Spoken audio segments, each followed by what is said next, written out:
আল্লাহ তুমি আমার গুনাহগার উম্মতকে বাঁচাও।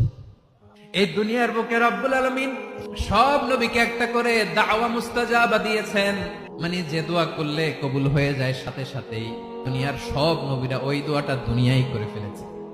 বিশ্বনবী বলবেন, আল্লাহ ওই স্পেশাল দোয়াটা দুনিয়াতে করি নাই, আজকে আমি তোমার দরবারে দাঁড়িয়ে কিয়ামতের দিন ওই দোয়াটা করছি। আল্লাহ আমার যে উম্মতের হৃদয়ে যাররা পরিমাণ ঈমান আছে, আমার একটা উম্মতকেও তুমি জাহান্নামে ঢোকাতে পারবা না।